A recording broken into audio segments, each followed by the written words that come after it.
ਅਗਲੀ ਖਬਰ ਵੱਲ ਚਲੀਏ। ਪ੍ਰੈਜ਼ੀਡੈਂਟ ਡੋਨਲਡ ਟਰੰਪ ਉਹਨਾਂ ਨੇ ਕਿਹਾ ਹੈ ਵੀ ਫਰਵਰੀ ਪਹਿਲੀ ਤੋਂ ਉਹ ਕਿਸੇ ਤਰ੍ਹਾਂ ਦੀ ਵੀ ਜਿਹੜੀ ਫੈਡਰਲ ਫੰਡਿੰਗ ਆ ਜੋ ਸੈਂਕਚੁਰੀ ਸਿਟੀਜ਼ ਤੇ ਸੈਂਕਚੁਰੀ ਸਟੇਟਸ ਨੂੰ ਜਾਂਦੀ ਆ ਉਸ ਨੂੰ ਰੋਕਣ ਜਾ ਰਹੇ ਆ। ਚਾਹੇ ਉਹਦੇ ਚ ਮਿਨੀਐਪਲਸ ਹੋਵੇ, ਚਾਹੇ ਸ਼ਿਕਾਗੋ ਹੋਵੇ, ਚਾਹੇ ਨਿਊਯਾਰਕ ਹੋਵੇ। ਨਿਊਯਾਰਕ ਦੇ ਨਵੇਂ ਚੁਣੇ ਮੇਅਰ ਮਮਦਾਨੀ ਉਹਨਾਂ ਨੇ ਇਹ ਕਿਹਾ ਵੀ ਮੈਂ ਹਮੇਸ਼ਾ ਹੀ ਨਿਊਯਾਰਕ ਨੂੰ ਤੇ ਨਿਊਯਾਰਕ ਦੇ ਲੋਕਾਂ ਨੂੰ ਡਿਫੈਂਡ ਕਰੂੰਗਾ। ਇਹਦੇ ਬਾਬਤ ਮੈਂ ਆਲਰੇਡੀ ਪ੍ਰੈਜ਼ੀਡੈਂਟ ਟਰੰਪ ਉਹਨਾਂ ਦੇ ਨਾਲ ਗੱਲਬਾਤ ਕਰ ਵੀ ਲਈ ਹੈਗੀ ਆ।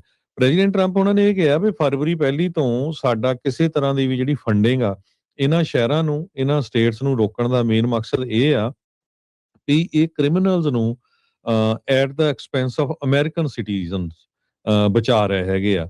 ਤੇ ਫਰਾਡ ਹੋ ਰਿਹਾ ਆ, ਕ੍ਰਾਈਮ ਹੋ ਰਿਹਾ, ਕਹਿੰਦੇ ਵੀ ਬਹੁਤ ਜ਼ਿਆਦਾ ਪ੍ਰੋਬਲਮ ਆ। ਆਪਾਂ ਮਿਨੀਐਪਲਸ ਦੇ ਵਿੱਚ ਆ ਜੋ ਕੁਝ ਉਹ ਦੇਖਿਆ ਹੈਗਾ ਆ। ਡਿਟਰੋਇਟ ਇਕਨੋਮਿਕ ਕਲੱਬ ਦੇ ਵਿੱਚ ਕੱਲ ਪ੍ਰੈਜ਼ੀਡੈਂਟ ਡੋਨਲਡ ਟਰੰਪ ਉਹਨਾਂ ਨੇ ਇਹ ਕਮੈਂਟ ਕੀਤੇ ਸੀ। ਕੱਲ ਉਹ ਇੱਕ ਆਟੋ ਫੈਕਟਰੀ ਦੇ ਵਿੱਚ ਵੀ ਗਏ ਜਿੱਥੇ ਇੱਕ ਉੱਥੇ ਦੇ EMPLOYEE ਨੇ ਉਹਨਾਂ ਨੂੰ ਇਹ ਕਿਹਾ ਵੀ ਤੁਸੀਂ ਜਿਹੜੇ ਇਦਾਂ ਦੇ ਲੋਕਾਂ ਨੂੰ ਬਚਾ ਰਹੇ ਆ ਜਿਹੜੇ ਐਪਸਟੀਨ ਦੇ ਜਿਹੜੇ ਐਪਸਟੀਨ ਦੇ ਮਾਮਲੇ ਦੇ ਨਾਲ ਸੰਬੰਧਿਤ ਹੈਗੇ ਆ। ਪੈਡੋਫਾਈਲ ਤੇ ਪ੍ਰੋਟੈਕਟਰ ਕਿਹਾ ਤੇ ਜੀ ਟਰੰਪ ਹਾਂ ਹੋਣਾ ਨੇ ਮਿਡਲ ਫਿੰਗਰ ਜਿਹੜੀ ਉਸ ਨੂੰ ਦਿਖਾਤੀ।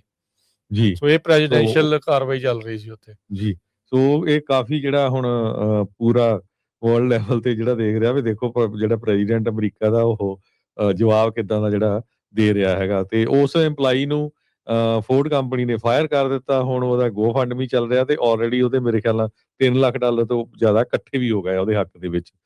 ਸੋ ਮਿਨੇਸੋਟਾ ਨੂੰ ਲੈ ਕੇ ਸੋਮਾਲੀਅਨ ਅਮਰੀਕਨ ਦੇ ਹੋਰ ਵੀ ਬਹੁਤ ਸਾਰਾ ਫਰਾਡ ਨਿਕਲ ਰਹੇ ਹੈਗੇ ਆ ਵੀ ਕਿਸ ਤਰ੍ਹਾਂ ਉੱਥੇ ਕਹਿੰਦੇ ਵੀ ਇੰਗਲਿਸ਼ ਵੀ ਆਉਂਦੀ ਸੀ ਲੋਕਾਂ ਨੂੰ ਤੇ ਉਹ ਟਰਾਂਸਲੇਟਰ ਲੈਂਦੇ ਸੀ। ਟਰਾਂਸਲੇਟਰ ਲੈ ਕੇ ਫਿਰ ਉਹ ਟਰਾਂਸਪੋਰਟੇਸ਼ਨ ਯੂਜ਼ ਕਰਦੇ ਸੀ। ਟਰਾਂਸਲੇਟਰ ਦੀ ਤਨਖਾਹ $100 ਪਰ ਘੰਟੇ ਦੇ ਹਿਸਾਬ ਨਾਲ ਹੁੰਦੀ ਸੀ।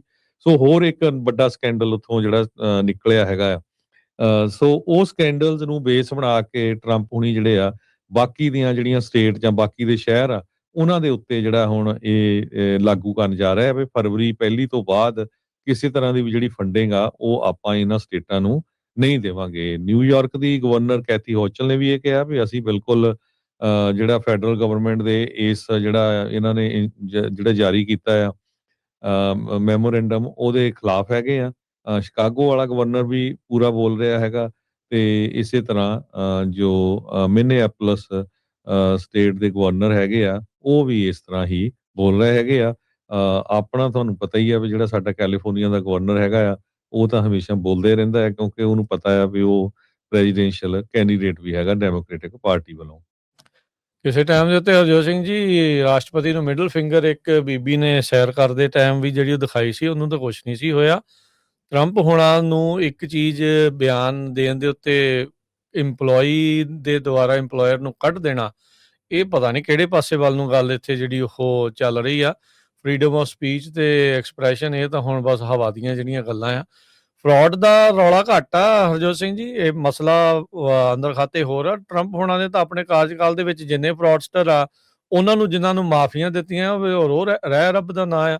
20-20 ਸਾਲ ਦੀ ਕੈਦ ਕੱਟ ਰਹੇ ਲੋਕ ਜਿਨ੍ਹਾਂ ਨੇ ਫਰਾਡ ਕੀਤੇ ਆ ਉਹ ਮਾਫ ਕਰ ਰਹੇ, ਬਰਾਬਰ ਰੱਖਣ, ਉਹ ਵੀ ਨਾ ਮਾਫ ਕਰਨ ਤੇ ਇਦਾਂ ਦਾ ਵੀ ਸਖਤੀ ਕਰਨ। ਜਿਹੜਾ ਫਰਾਡ ਆ ਉਹ ਗਲਤ ਆ। ਆਮ ਲੋਕਾਂ ਦੇ ਨਾਲ ਧੋਖਾ ਜਿਹੜਾ ਹੋਇਆ ਆ ਉਹ ਗਲਤ ਆ। ਉਹ ਲੋਕਾਂ ਨੂੰ ਜਿਹੜਾ ਉਹ ਅੰਦਰ ਡੱਕ ਕੇ ਰੱਖਣਾ ਚਾਹੀਦਾ।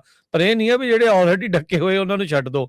ਉਹ ਹੌਂਡਰਸ ਵਾਲਾ ਦੇਖ ਲਓ ਹਰਜੋਤ ਸਿੰਘ ਜੀ, ਜਿਹੜਾ ਇਹ ਹੁਣ ਮਡੂਰੋ ਨੂੰ ਉਸੇ ਚਾਰजेस ਦੇ ਉੱਤੇ ਚੱਕ ਕੇ ਲਿਆਏ ਆ ਜਿੰਨੇ ਉਸਨੂੰ ਇਸ ਜਸਟਿਸ ਸਿਸਟਮ ਨੇ ਜਿਹਨੇ ਆਲਰੇਡੀ ਇੱਕ ਬੰਦੇ ਨੂੰ ਸਜ਼ਾ ਦਿੱਤੀ ਆ ਉਹਨੂੰ ਮਾਫ ਕਰਤਾ ਤੇ ਹੌਂਡਰਸ ਵਾਲਾ ਬੰਦਾ ਜਿਹੜਾ ਉਧਰ ਉਹਨਾਂ ਨੇ ਆਪਣਾ ਪ੍ਰੈਜ਼ੀਡੈਂਟ ਜਿਹੜਾ ਉਹ ਜਿਤਾ ਲਿਆ। ਸੋ ਇਹ ਸਾਰੀਆਂ ਚੀਜ਼ਾਂ ਜਿਹੜੀਆਂ ਚੱਲ ਰਹੀਆਂ। ਸੋ ਪਿਕ ਐਂਡ ਚੂਜ਼ ਪਾਲਿਸੀ ਜਿਹੜੀ ਇਸ ਟਾਈਮ ਜੋ ਇਹ ਚੱਲ ਰਹੀ ਹੈਗੀ ਆ ਇਹ ਪਤਾ ਨਹੀਂ ਇਹ ਕਿਸ ਪਾਸੇ ਵੱਲ ਨੂੰ ਜਿਹੜੀ ਇਹ ਗੱਲ ਆ ਉਹ ਵੱਧ ਰਹੀ ਆ। ਧਿਆਨ ਰੱਖਣਾ ਚਾਹੀਦਾ ਸਾਰਿਆਂ ਨੂੰ। ਇਹ ਦੇਖੋ ਵੀ ਕਿਹੜੇ ਪਾਸੇ ਵੱਲ ਨੂੰ ਅੱਗੇ ਨੂੰ ਗੱਲ ਇਹ ਚੱਲੀ ਹੋਈ ਹੈ।